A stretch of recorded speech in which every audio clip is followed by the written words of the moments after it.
Hello friend, welcome to my YouTube channel. आज मैं आपको बताने वाला हूँ इतिहास में दर्ज वो 5 जांबाज घोड़े के बारे में जिनकी रफ्तार और बहादुरी के किस्से आज भी सुनाए जाते हैं।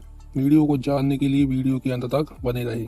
इतिहास गवाह है कि घोड़े के बल पर कई ऐतिहासिक युद्ध लड़े गए और उस दौरान सेना में घोड़ों का चयन ध्यान से किया जाता था।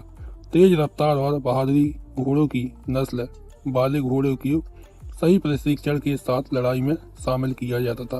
फौज में शामिल होने वाले ये जांबाज घोड़े बिना थके कई मीलों तक का सफर तय करने में सक्षम माने जाते थे और दुश्मनों से लड़ने में पूरी हिम्मत लगा देते थे। आइए आपको मिलवाते हैं ऐसे 5 जांबाज घोड़े के बारे में जिन्हें इतिहास में दर्ज उन 5 जांबाज घोड़ों से जिनकी रफ्तार और बहादुरी के किस्से सदा सदा के लिए अमर हो गए हैं। इस लिस्ट में पहला नाम है छत्रपति शिवाजी का घोड़ा। भारत के गौरव वीर छत्रपति शिवाजी ने कई लड़ाइयां लड़ी। उनकी सेना में बहादुर घोड़े को शामिल किया जाता था जो दुश्मनों को धूल चटाने में उनकी मदद कर सके। जानकारी के अनुसार उनकी सेना में भीमथड़ी और अरबी नस्ल के घोड़े ज्यादा इस्तेमाल किए जाते थे। वहीं कहते हैं कि वीर शिवाजी का मानना था कि एक योद्धा घोड़े को बदलते रहने चाहिए। यही वजह थी उनके पास एक नहीं बल्कि 7 घोड़े थे। उनमें नाम थे मोती, विश्वास, रणवीर, गजरा, कृष्णा, तरंगी और इंद्रायणी। कहते हैं कि वीर शिवाजी के अंतिम दिनों में कृष्ण उनके साथ था। यह सफेद रंग का स्टेलियन नस्ल का घोड़ा था। यह घोड़ा तेज रफ्तार के साथ ऊंची भूमि पर चढ़ने में भी सक्षम माना जाता था। इस लिस्ट में अगला नाम है महाराणा प्रताप का घोड़ा। महाराणा प्रताप के साथ साथ उनके स्वामी भक्त घोड़े के नाम भी बड़े सम्मान और पर्व से लिया जाता है।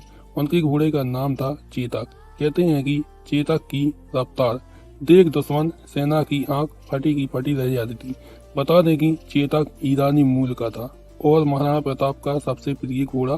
कहते हैं कि एक बार मारवाड़ की दरबार में एक गुजराती व्यापारी आया जिसके पास 3 घोड़े थे जिसका नाम चेतक, त्रिटक, अटक था। उनमें चेतक ने सभी को बहुत ही ज्यादा प्रभावित किया। कहते हैं कि महाराणा ने उस व्यापारी से 3 घोड़े खरीद लिए थे। उन्होंने चेतक को अपने पास रखा, त्रिटक को अपने भाई शक्ति सिंह को दे दिया और अटक को प्रशिक्षण के लिए भेज दिया। कहते हैं कि हल्दी घाटी की लड़ाई में चेतक ने दुश्मनों की छाती पर चढ़कर वार किया लेकिन वो बाद में वीरगति को प्राप्त हो गया था। इस लिस्ट में अगला नाम है महाराजा रणजीत सिंह की घोड़ी का। महाराजा रणजीत सिंह को भी घोड़ों का बहुत शौक था। उनकी सेना में बेहतरीन घोड़े ही भर्ती किए जाते थे। कहते हैं कि एक बार महाराजा के दरबार में एक यूरोपीय अफसर आया। उसने बताया कि पेशावर के सरदार यार मोहम्मद खान के पास श्री नाम की एक घोड़ी है जिसकी रफ्तार तूफान जैसी है। यह बात सुनकर महाराजा ने घोड़ी लाने के लिए पेशावर के सरदार के पास अपने कई दूत भेजे लेकिन उसने घोड़ी नहीं दी। बाद में एक यूरोपीय जनरल बेंटारिया को भेजा गया जो श्री को लेकर आया। कहा जाता है कि उस घोड़ी को लाने में उस समय के 60 लाख रुपए खर्च किए गए थे। महाराजा रणजीत सिंह ने इस घोड़ी का नाम लैला रखा था। इस लिस्ट में अगले घोड़े का नाम है सिकंदर का घोड़ा।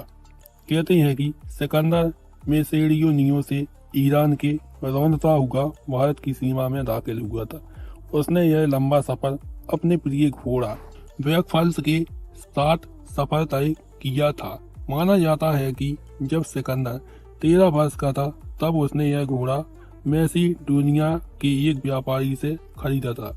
यही वह घोड़ा है भयानक युद्धों और विजय यात्रा में सिकंदर के साथ ही रहा।